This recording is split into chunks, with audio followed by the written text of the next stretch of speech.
My son-in-law mocked my cheap watch until the collector told him its real price. The clink of silverware against fine china filled the dining room as my daughter Sarah's family gathered for Sunday dinner. I adjusted the worn leather strap of my father's old watch, a habit I'd developed over the 30 years since he'd passed it down to me. The timepiece looked simple enough. Scratched steel case, faded numbers, nothing flashy about it. "Dad, what is that thing on your wrist?"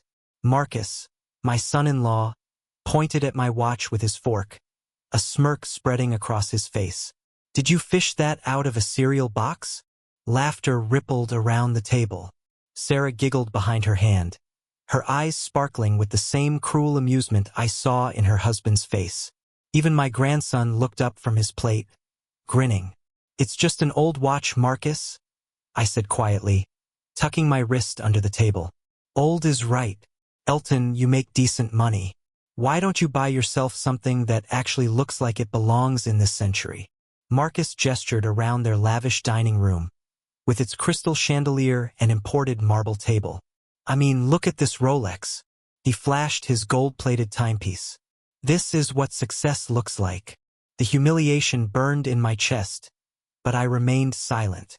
Sarah should have defended me. Instead, she nodded along with her husband's mockery. As I drove home that night, gripping the steering wheel with white knuckles, I made a silent vow. They'll regret this insult. 2 weeks later, Sarah invited me to another family dinner. This time, they had a guest, an old family friend named Harrison Webb, a renowned antique collector who'd made his fortune identifying and trading rare artifacts. As I shook Harrison's hand in greeting, his eyes immediately locked onto my wrist. The color drained from his face so quickly I thought he might faint. "Elton," Harrison whispered, his voice trembling. "Do you even know what you're wearing?" Marcus overheard and let out a loud snort. "Oh, here we go. Harrison, don't tell me you're going to pretend that old junk is worth something." But Harrison wasn't listening to Marcus. His hands were shaking as he reached toward my watch. May I examine this more closely?" The room fell silent. Even Marcus's perpetual smirk faltered slightly as curiosity began to override his arrogance. Harrison pulled out a jeweler's loupe and studied my watch with the intensity of a surgeon. After what felt like an eternity, he set the loupe down and looked at me with pure awe. "Elton, this is a 1942 Patek Philippe reference 1518 in steel. Do you understand what that means?" I shook my head, though my heart was beginning to race. There are only 4 known examples of this exact model in existence. The last one that's sold at auction. Harrison paused, swallowing hard. It went for $11.1 million. But this one is in better condition than any I've ever seen. The silence in the room was deafening. Marcus's fork clattered to his plate. "You're telling me," Marcus said slowly, his voice barely a whisper, "that his cheap watch is worth $11 million? "More," Harrison said firmly. "Significantly more. This could be the finest example in existence." I watched as Marcus's mocking grin completely vanished, replaced by something I'd never seen before. Pure, naked greed. After Harrison left that evening, I expected Sarah to apologize for her husband's earlier mockery. Instead, she cornered me in the kitchen, her eyes gleaming with the same avarice I'd seen in Marcus's face. "Dad," she whispered, glancing toward the dining room where Marcus was pacing frantically. "Maybe you should consider selling that watch. I mean, $11 million could really help all of us. Marcus has been under so much financial pressure with the new business." The words hit me harder than any physical blow could have. My own daughter, the little girl I'd raised, taught to ride a bike, walked down the aisle. She wasn't thinking about the watch's sentimental value or even my feelings. She was already counting the money. "Sarah," I said quietly, "this was your grandfather's watch. It's been in our family for generations. But Dad, think about what we could do with that money. Marcus could expand his business, we could buy a bigger house, put money away for the kids' college." She placed her hand on my arm. "Grandpa would have wanted us to be practical, right?" As I drove home that night, the betrayal cut deeper than any public humiliation ever could. My own daughter had chosen greed over family, money over memory. The little girl who used to sit on my lap and ask to hear stories about her grandfather's adventures had become a stranger. I sat in my study that night, holding the watch in my palm. In the lamplight, it looked the same as it always had, worn, simple, unremarkable. But now I knew its true value, and more importantly, I understood its power. My father had worn this watch through World War II, through building his business from nothing, through every important moment of his life. He'd passed it to me not because of its monetary worth. He never knew what it was worth, but because it represented perseverance, dignity, and family legacy. Sarah and Marcus had tried to strip away my dignity at that dinner table. They'd laughed at something that represented everything my father had worked for. And now they wanted to sell it, to turn decades of family history into nothing more than numbers in a bank account. I fastened the watch around my wrist and made my decision. I won't sell this watch. I'll use it to teach them a lesson they'll never forget. The next morning, Harrison called me. Elton, I haven't been able to sleep since last night. I have to ask, would you consider selling that watch? I have several clients who would pay astronomical sums for it. We're talking $15, maybe even $20 million. I let the number sink in. $20 million. More money than I could spend in 3 lifetimes. I appreciate the offer, Harrison, but I'm not ready to sell. I understand completely, but if you ever change your mind. He paused. Actually, Elton, can I ask you something? Are you aware that your family might try to pressure you about this? His question told me everything I needed to know. Harrison was shrewd. He'd seen the looks on Marcus and Sarah's faces. Harrison, I might need your help with something, but not to sell the watch, to protect it. A long pause. Then, quietly, what did you have in mind? Over the following days, Marcus began calling me more frequently than he had in years. His conversations were peppered with casual questions about my health, my finances, my plans for the future. Sarah would chime in during these calls, always steering the conversation back to the watch. But it was what I overheard during an unannounced visit that truly opened my eyes to their scheme. I'd arrived at their house to drop off a birthday gift for my grandson. The front door was unlocked, and as I stepped inside, I heard Marcus's voice from the study. Look, Sarah, your father is 72 years old. How much longer is he really going to live? And that watch is just sitting there, doing nothing but collecting dust. But what if he doesn't leave it to us in his will? Sarah's voice was worried. Then we make sure he does. Or better yet, we convince him to sign it over now. Think about it, we could pay off the mortgage, expand the business, maybe even buy that place in the Hamptons we looked at. I don't know, Marcus. It feels wrong. Manipulating my father like that. Wrong? Sarah, he's been wearing a $20 million watch like it's a $30 Timex. He doesn't even appreciate what he has. We'd be doing him a favor by taking the responsibility off his hands. I quietly backed out of the house, my heart pounding with a mixture of rage and determination. They weren't just greedy, they were actively plotting against me. 3 days later, Marcus showed up at my door with a bouquet of flowers and a sheepish expression. Elton, I owe you an apology. I was completely out of line the other night, making fun of your watch. I had no idea. Well, obviously none of us did. I hope you can forgive me. I invited him in, playing the role of the gracious, forgiving father-in-law. Of course, Marcus. We're family. He settled into my living room chair, and I could see him trying to work up to something. You know, Elton, Sarah, and I have been talking. With a watch that valuable, you might want to think about security, insurance, maybe even, well, have you thought about what happens to it when you're gone? There it was, the first probe.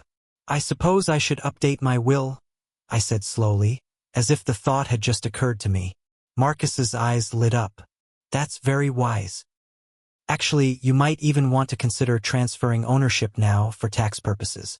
I have a lawyer who specializes in estate planning.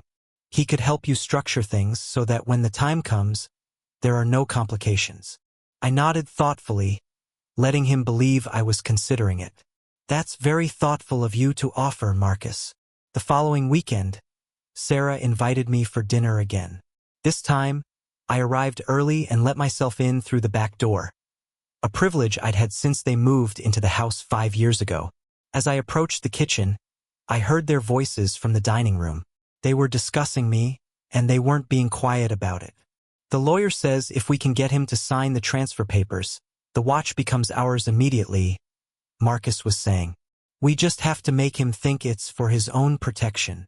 But what if he gets suspicious? Sarah asked. He won't. Look, your father is a smart man in some ways, but he's old school. He trusts family. Besides, we're not stealing from him.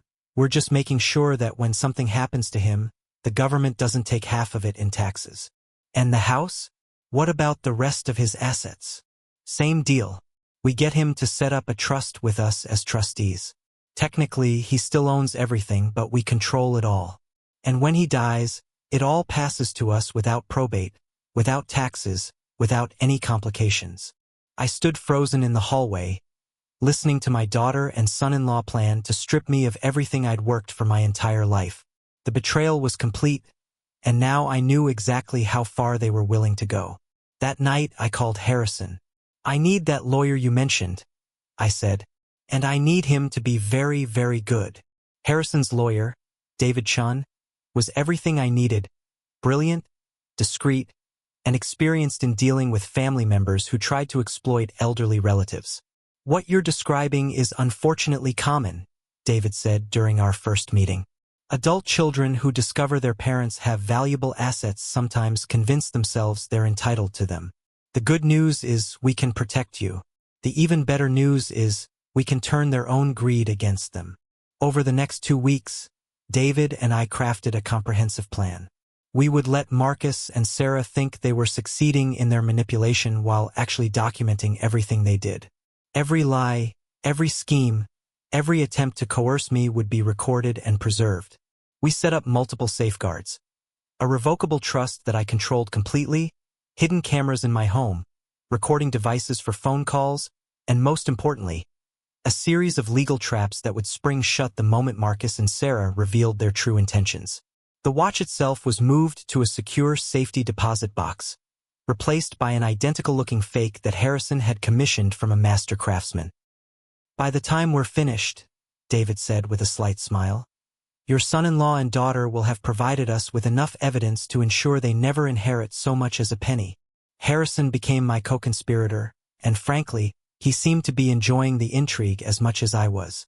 I've dealt with greedy family members before, he told me over lunch at his club. There's something particularly satisfying about watching someone's greed become their downfall. He introduced me to additional experts: a financial advisor who specialized in protecting assets from predatory relatives, and even a private investigator who could document Marcus and Sarah's actions without them knowing. The key, Harrison explained, is to let them think they're winning right up until the moment they realize they've lost everything. The deeper they dig themselves in, the more complete their eventual defeat will be. We also worked on protecting my other assets. Through a series of legal maneuvers, my house, my investments, and my savings were all placed into an irrevocable trust that neither Sarah nor Marcus could touch, no matter what papers they convinced me to sign. The net was tightening around them, and they had no idea. A month after our initial plan was set in motion, I called Sarah and asked her to come over. When she arrived with Marcus in tow, I was ready for them. I've been thinking about what you said, about the watch and my finances, I said, sitting heavily in my chair and doing my best to look frail and confused. Maybe you're right. Maybe I am getting too old to handle all these decisions on my own. Sarah and Marcus exchanged a quick glance. They were clearly excited but trying not to show it. Dad, we're just worried about you, Sarah said, taking my hand. Managing valuable assets is complicated. We just want to help. Actually, Marcus added, I spoke to that lawyer I mentioned. He said he could come by this week and explain your options. No pressure, just information. I nodded slowly. That would be helpful. I trust your judgment. The look of triumph in Marcus's eyes was exactly what I'd been hoping to see. The lawyer Marcus brought to my house wasn't actually a lawyer at all. David Chun had done some investigating and discovered the man was a paralegal who'd been disbarred 3 years earlier for ethics violations.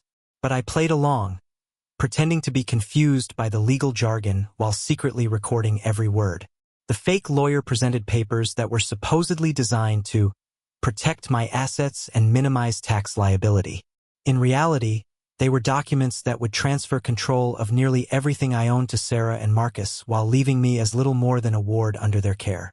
I signed everything with a shaking hand, making sure to appear elderly and overwhelmed by the process. What they didn't know was that David Chun, disguised as a notary public, was recording the entire transaction and would later testify that I'd been coerced and misled. After they left, Marcus couldn't contain his excitement. He actually clapped Sarah on the back and said, "We did it." The old man signed everything. Every word was captured by the hidden cameras David had installed. Within a week of what Marcus thought was his victory, he was bragging about it to anyone who would listen. The private investigator David had recorded Marcus at his country club, telling his golf buddies how he'd helped his father-in-law get his affairs in order. The old guy was sitting on a fortune and didn't even know it. Marcus laughed over drinks. $20 million in a watch, plus the house, plus all his investments. By the time I was done with him, I controlled all of it. "Isn't that kind of manipulative?" one of his friends asked. Marcus shrugged. "Look, he's 72 years old. In 10 years, he'll probably be in a nursing home anyway. This way, the money stays in the family instead of going to the government." Word of Marcus's boasting got back to me through Harrison's network of contacts. I listened to the recordings with a mixture of disgust and satisfaction. Marcus had just provided me with perfect evidence of his predatory intentions. As the weeks went by, I noticed that Sarah was becoming increasingly uncomfortable with the situation. During family dinners, she seemed nervous, constantly glancing between Marcus and me as if she expected something terrible to happen. One afternoon, she came to visit me alone, the first time in months. "Dad, are you happy with the new arrangement?" she asked tentatively. "I mean, you seem different lately." I looked at my daughter, the little girl I'd once thought would never betray me, and felt a mixture of sadness and disappointment. "I'm fine, Sarah. Just tired. It's just, Marcus has been so excited about managing your finances, and I want to make sure you don't feel like we're taking advantage." For a moment, I considered telling her everything, revealing that I knew about their plot and giving her a chance to make things right. But then I remembered her voice in that dining room, counting money that wasn't hers, and I hardened my resolve. "You're not taking advantage, dear. You're family." She left that day looking troubled, but it was too late. She'd made her choice weeks ago when she chose to support Marcus's scheme instead of protecting her father. At Thanksgiving dinner, surrounded by extended family and friends, Marcus decided to make his move public. Perhaps he thought the social pressure would prevent me from objecting, or maybe he'd simply grown impatient with the subterfuge. "Elton," he said loudly, ensuring everyone at the table could hear, "I really think you should let me put that valuable watch in a safety deposit box. It's not safe for you to be wearing something worth millions of dollars around town." The entire table fell silent. Several relatives who hadn't heard about the watch's value looked shocked. "Actually," I said calmly, continuing to cut my turkey, "I think I'll keep wearing it. It's been on my wrist for 30 years. I'm not about to stop now." Marcus's face reddened. "But Elton, be reasonable. What if it gets stolen? What if something happens to it?" "Then something happens to it," I replied. "It's my watch, Marcus. I'll do with it as I please." The tension in the room was palpable. Sarah looked mortified, several relatives appeared confused, and Marcus looked like he wanted to grab the watch off my wrist right there at the dinner table. "Fine," he said through gritted teeth. "But don't come crying to us when something goes wrong." I smiled and took another bite of turkey. "I wouldn't dream of it." 2 weeks after the Thanksgiving confrontation, Marcus's patience finally ran out. I was spending the night at Sarah's house after a family birthday party when I heard my bedroom door creak open at 2 a.m. I lay perfectly still, pretending to be asleep, as Marcus crept across the room toward the nightstand where I'd left the watch. In the darkness, I could hear him moving carefully, trying not to wake me. His breathing grew excited as he reached for what he thought was a $20 million timepiece. I'd placed the fake watch Harrison had made exactly where Marcus would expect to find it. But when he grabbed for the watch, he found nothing. I'd moved it an hour earlier, anticipating this exact scenario. Looking for something, Marcus? He spun around, gasping, to find me sitting in the chair by the window, very much awake. The real watch, or rather, the fake one, was on my wrist, and I was calmly watching him fumble around in the dark like a common thief. Elton, I thought I heard something and came to check on you. At 2 a.m? By reaching for my watch. Even in the dim light, I could see the panic in his eyes. He'd been caught red-handed, and he knew it. I can explain. I'm sure you can. But I think I've heard enough of your explanations. The next morning, I gathered Sarah and Marcus in their living room. On the coffee table, I placed a tablet computer that David Chen had provided. I want to show you something, I said calmly, pressing play. The first video showed Marcus attempting to steal the watch from my nightstand. His face went white as he watched himself creep around the room like a burglar. Dad, what is this? Sarah asked, though from her expression she already knew. This is your husband attempting to steal from me, I replied. But it gets better. The next video showed Marcus and Sarah discussing their plan to manipulate me into signing over my assets. Then came the recordings of Marcus bragging to his friends about controlling my money. Then the audio of them plotting to put me in a nursing home once they had what they wanted. With each piece of evidence, Sarah grew paler and Marcus grew more desperate. You recorded us? Marcus shouted. That's illegal. You can't. Actually, I can. This is my house, and I'm allowed to record conversations in my own home. Especially when those conversations involve people plotting to defraud me. Sarah started crying.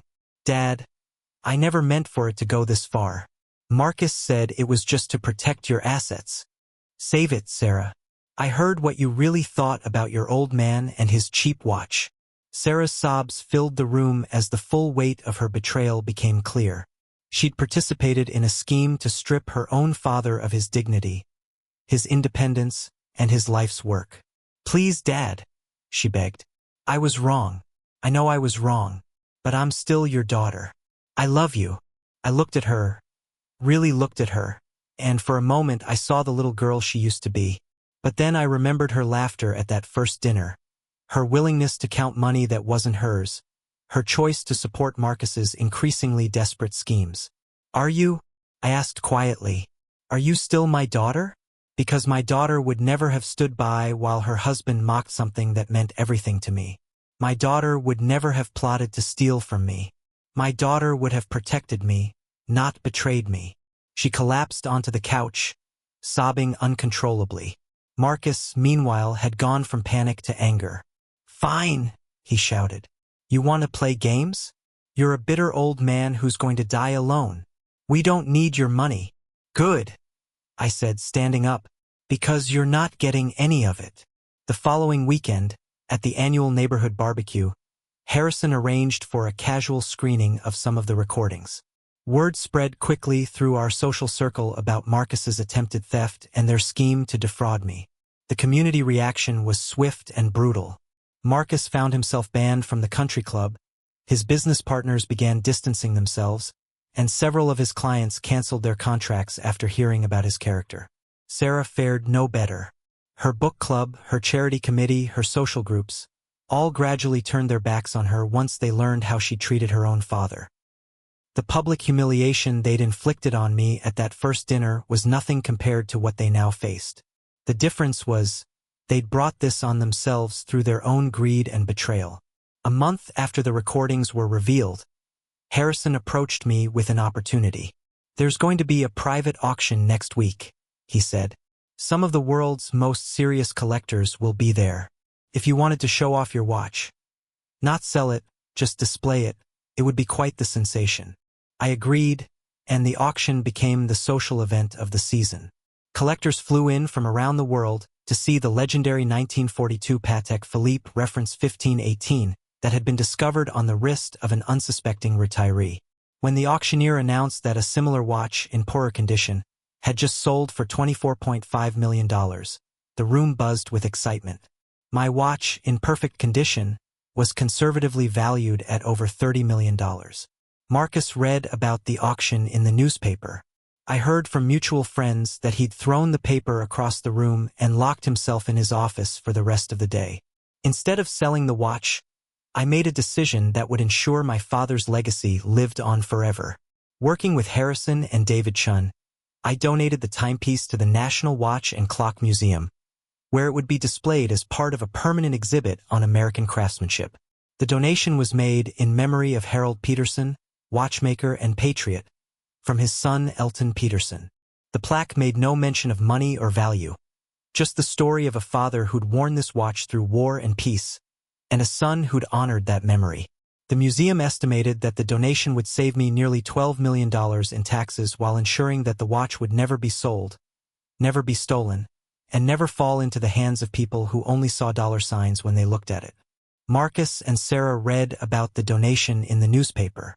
They'd lost their chance at $30 million, and now they understood that it had never really been about money at all. The final blow came when David Chun revealed the extent of the legal protections we'd put in place. Every document Marcus and Sarah had convinced me to sign was null and void, forgeries designed to give them a false sense of security while we documented their predatory behavior. My real assets, my house, my investments, my savings, were all secured in an irrevocable trust managed by David Chun and Harrison Webb. Sarah and Marcus weren't just removed from my will. They were legally prevented from contesting it or making any claim on my estate. But the cruelest twist was yet to come. The fake lawyer they'd hired to help them defraud me was actually facing federal charges for elder abuse. As co-conspirators in his scheme, Marcus and Sarah were now under investigation themselves. Within 6 months, Marcus's business collapsed under the weight of the scandal, and they were forced to sell their house to pay for legal fees. The lifestyle they tried to steal from me was gone, and they had no one to blame but themselves. A year after their scheme was exposed, Sarah appeared at my door. She looked older, worn down by the stress of legal battles and social ostracism. Marcus wasn't with her. I'd heard through Harrison that they were having marital problems. "Dad," she said quietly, "can we talk?"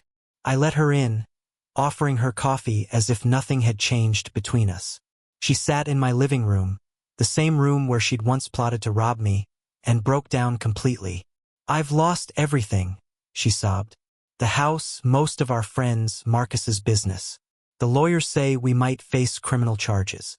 I know I don't deserve to ask, but I'm still your daughter. Can you help us?" I studied her face, looking for some sign of genuine remorse, some indication that she understood the depth of her betrayal. What I saw instead was desperation. Not regret for what she'd done, but sorrow for the consequences she was facing. "Help you how, Sarah?" "Financially, just enough to get back on our feet. I know you have money set aside, and if we could just—" "Stop," I said firmly. She looked up at me with tear-filled eyes, perhaps finally realizing that she was still thinking about my money instead of our relationship. "You still don't understand, do you?" I asked. I stood up and walked to the mantel, where a photograph of my father wearing his watch sat next to a framed copy of the museum donation certificate. "Sarah, do you know what this watch represented to your grandfather?" She shook her head. "It represented dignity. It represented the idea that a man's worth isn't measured by what he owns, but by how he treats the people he loves. It represented family, tradition, and respect." I turned back to her, and for the first time in over a year, I allowed her to see the full extent of my disappointment. "You and Marcus looked at this watch and saw dollar signs. You looked at me and saw a foolish old man standing between you and a fortune. You never once considered that it might mean something to me beyond its monetary value. Dad, respect was all I ever asked for, Sarah. Respect for me, respect for your grandfather's memory, respect for the family that raised you. But you chose greed over respect, money over family, Marcus's schemes over your father's dignity." I walked to the front door and opened it. "You lost me the moment you decided to mock something that meant everything to me. You lost me when you chose to see me as nothing more than an obstacle to wealth, rather than the father who loved you unconditionally for 35 years. Sarah stood up slowly, understanding that this was truly the end. "I forgive you," I said quietly, "but I can never trust you again. And without trust, we don't have a relationship." She walked past me toward the door, then turned back one last time. "Will I ever see you again?" I looked at my daughter, this stranger who'd once been the light of my life, and gave her the only honest answer I could. "That depends entirely on who you choose to become. The Sarah I raised would never have done what you did. If that Sarah ever comes back, she'll know where to find me." She left without another word.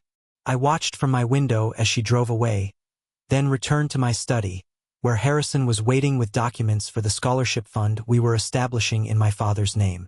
The watch might have been worth $30 million, but the lesson it taught was priceless. Respect isn't something you can buy, sell, or steal. It's something you earn, something you give, and something you can lose in an instant if you're not careful. I'd gotten my revenge, but more importantly, I'd preserved my dignity. And sometimes, dignity is worth more than all the money in the world. Marcus and Sarah learned that lesson too late, but they learned it completely. And perhaps, in time, that knowledge would make them better people than they were when they first mocked an old man's cheap watch. As for me, I still check the time on my wrist several times a day out of habit, even though the real watch now sits behind glass in a museum. But every time I look at my empty wrist, I smile. Because I know that somewhere visitors are reading about Harold Peterson, the watchmaker who served his country and raised his family with dignity and honor. And they're learning that true value isn't always measured in dollars and cents. That's a legacy worth more than any fortune.